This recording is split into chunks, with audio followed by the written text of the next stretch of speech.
Richard Deitsch covers the media world for The Athletic. The sports media podcast is a staple. I am a frequent and regular listener. He joins us on the Adam Gold Show. It's been a while. I was shocked at how long it had been since I had reached out. So how are you? Happy New Year. Yeah, I'm a good every 2-year guest, so I'm fine. And they pay me, so you don't have to follow the viewership, and I certainly understand that when it comes to the average fan, generally speaking, should not care about viewership unless they are interested in like the metrics of how like sports business works. So if like you're into like, all right, like how much like is my team like a profitable team? Well, then you should be interested in like what your franchise valuation is, or did your team make revenue and stuff like that. But yeah, generally speaking, like the viewership of any game should have no impact on whether you love that game or not. Like we all love sports that are not the NFL, and we should enjoy them. Yes. And it's just like, think of it as like you love an independent film, right? Mm-hmm. Not every film is going to be part of the Marvel universe, and that's sort of what makes the world go round. Richard Deitsch is joining us here on the Adam Gold Show. I remember a Twitter debate or even a feud that you had with Darren Ravel about Grand Slam tennis being dead. I don't think it's dead. I think it's in pretty good shape. It's always been a niche sport, just like golf has always been a niche sport. The reason I reached out, you retweeted an opinion piece in the New York Times written by June Lee, which I read and I was fascinated by. There's a lot of great data in there about the rising cost of fandom. Is there, do you think, a correlation between the overall cost of attendance of these games, of bringing them into your home, and dwindling television ratings? I mean, maybe. You'd have to really – I think the only way to really sort of dial down on that would be to take a very small subset. So you think about like maybe doing it in a city as opposed to nationally. I do think that there is something to – this is not any genius take might be. There is something to the fact that sports as a whole has become far more expensive for the average American. In many cities, it really is a upper middle class, wealthy kind of play, particularly when it comes to attending the games. That's a real thing. Yeah. Whether that diminishes fandom, though, that's hard to say because, people have discretionary income and they opt to choose what to do with that discretionary income. And so I'm sure for both of us, like paying for sports is like an important part of our discretionary income. For someone else, it like might be a trip to Aruba. For somebody else, it might be like buying crabs. So I don't know if per se, like the literal cost of attendance would decrease the value of you being a fan. I did understand June Lee's point. His sort of point was that there's a communal aspect to sports, totally true. And if you experience that together with a group of people who might not be like you, it does form some kind of community and camaraderie that might not exist before.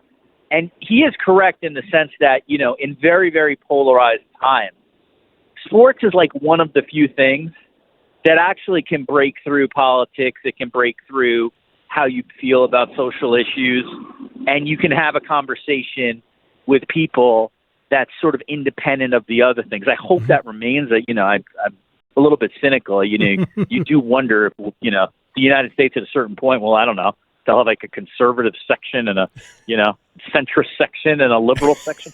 But we have Outkick, but that is right? still, yeah, well, true. That is still, thankfully still, it is like, it's a place where people who are very, very different, who grow up differently, different genders, different religions, all that stuff, you can get together and sort of form a community. And I understand his point when it, in the piece, and his piece is that if you price that out, you eliminate that. I would say one of the most interesting things in his piece, and again, I would feel like you'd have to probably go city by city on this, was there was a bar owner, if I remember, who sort of said like we're seeing less people check out our games.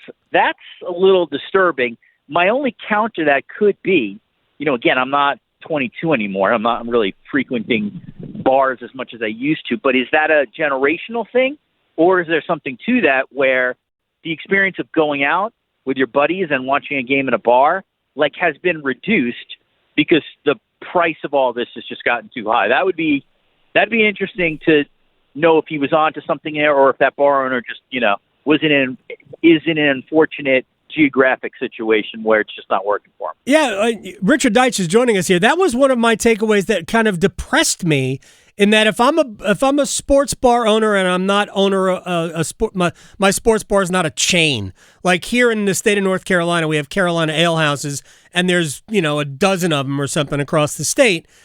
So they probably get it's one owner. They probably have a more of a corporate deal.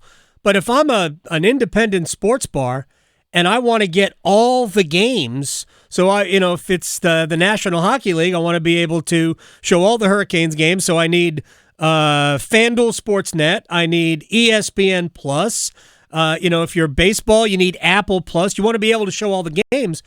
That's a lot of packages, and it's not like they're offered the residential rate. They got to pay a lot more because they're using. It's a great point, right? That to me was the depressing part of this because it hurts business. It does. Yeah, I mean, listen, there's no doubt that the cost of all this stuff is really, really significant, and bar owners and restaurant owners do not get a deal on this. I'll sort of give you a little bit of a theory or thesis. I could be totally, obviously incorrect, but I do a little bit of a sort. I read his piece and I was sort of thinking about this. I do wonder if people under the age of 35 in particular, so much of their communication, right, is via a screen, it's via phone, via text. There's so much less, one-to-one interaction where, when I was in my 20s, honestly, in order to go out and meet people a lot of times, you had to go out. You know what I mean? You had to go out into the world right. and form a conversation and try to be semi-charismatic and stuff. And so, I wonder if some of it's not part of how many young people grow up. And I wonder in terms of the bar or restaurant experience, that becomes a little harder for those in that demographic to go out and to have to sort of face strangers and to come up with conversations where you are so used to, essentially, when it comes to human communication, doing it through a device, doing it through a screen. So I would just wonder, it'd be interesting to me, and maybe we're not going to know this for another 10 to 15 years, if that whole kind of going out to watch sports at a bar or a restaurant just gets reduced because people are just more comfortable being in their own home or not having to face people who they don't know. Again, I can't really prove that, but when I was reading his piece, that was one of the things I was thinking about is this thing generational? Where when there was, growing up in New York, you wouldn't blink to go watch the Yankees on a Friday night at some bar somewhere in New York City, where I just wonder if the 25-year-old, wherever that person is in the country, if that's just a different experience for he or she. I mean, my son, 16-year-old, he watches highlights on his phone basically right after they happen, whether it's through TikTok or Instagram, or I don't think my son has ever been on Twitter, my 16-year-old. Richard Deitsch is joining us. Genius. Yeah. Yeah, well. He's got a chance to have a bright future for that very smart decision alone. We're hoping for it. Real quick, the blackout rule. Should we be beyond that at this point? Do leagues understand that a greater reach is actually better for them, or no? They understand it, but they're not necessarily always incentivized to change it. What I have found a lot of times is that, it's follow what leagues do, not what they say. So a lot of times Rob Manfred will come out, talk about how the fans are the most important thing, right? Yeah. We want to do whatever we can in the best interest of the fans. But then they go and sign a deal to put their games on Apple TV, right? Which is which is limited to people, and at least for the first year, didn't really even make the greatest attempt to sort of put on the same kind of baseball production that others do. So I find that most of the leagues, honestly, at the end of the day, it's a very cynical take. They just really care about money. They care about money above all. They care about what media entity will pay them the most money. And if they get reach out of that, great. But if they don't, so what? Again, the NFL is probably the best, right, in terms of providing you with the most reach. But even the NFL now, look how many games they now have on Netflix. They have an entire package of games on Amazon. So you have to pay for that stuff. Like, so, they'll say, hey, we still have 80% of our games on over-the-air television. We care about fans. All right. Yeah, I mean, golf clap, great. But you still have made a decision to put these games on these streaming services, which cost Americans, in the three figures every year if they want to get this stuff. So, I mean, blackouts are absurd in 2025. It's almost an inconceivable kind of thought, but I don't really think the leagues care. I think the leagues care.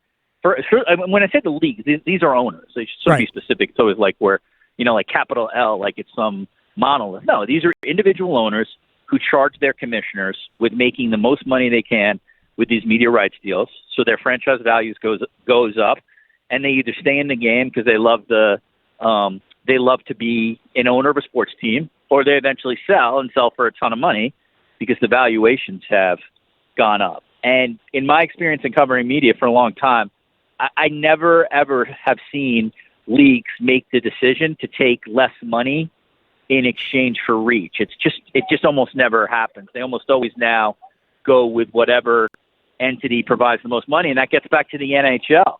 2021, Gary Bettman and the owners made a decision that we're not going to take NBC, who was offering less money but more reach, in exchange for Turner Sports, who had a much more robust kind of sports plan back then.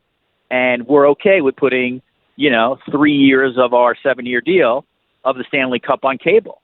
Well, fast forward to 2025. Those numbers for a great series are absolutely horrible.